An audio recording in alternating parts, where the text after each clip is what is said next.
So we'll do the same format. It'll be 3 minutes, and then time for questions. We'll start with Mr. Chaitkin. Anton Chaitkin. I'm a historian and the history editor for Executive Intelligence Review. President Obama has put in place a reform apparatus reviving the euthanasia of Hitler Germany in 1939 that began the genocide there.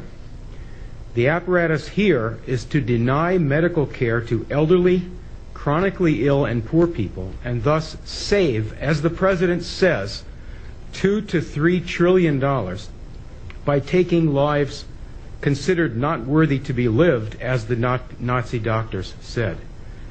Dr. Ezekiel Emanuel and other avowed cost-cutters on this panel also lead a propaganda movement for euthanasia headquartered at the Hastings Center, of which Dr. Emanuel is a fellow.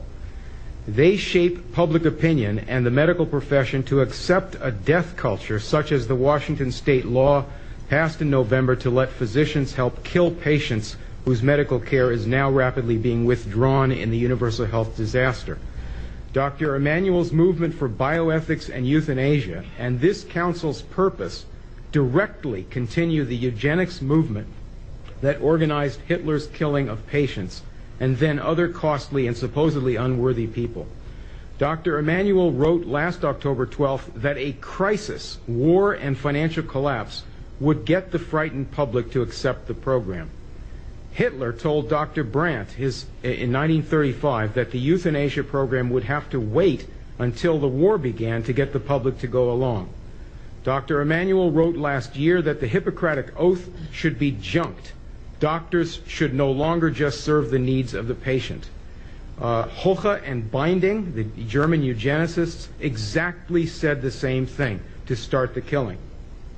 You on the council are drawing up the procedures list to be used to deny care, which will kill millions if it goes ahead in the present world crash.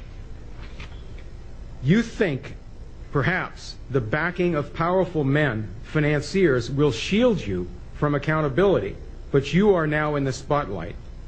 Disband this council and reverse the whole course of this Nazi revival now. Thank you.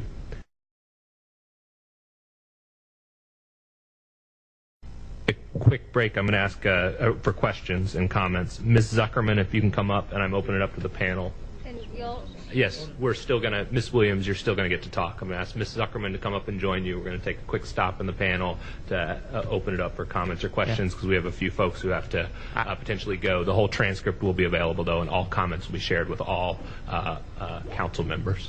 I apologize that I have to go back to an important meeting. I do want to just clarify one thing about my own, since my reputation has been besmirched here, is I think I do have a very long record of writing against the legalization of euthanasia. So the association of me and that seemed a little strange, given, I don't know, at least 30 years or 25 years of writing on the topic against the legalization. So just to clarify the record for everyone in the room. Thank you.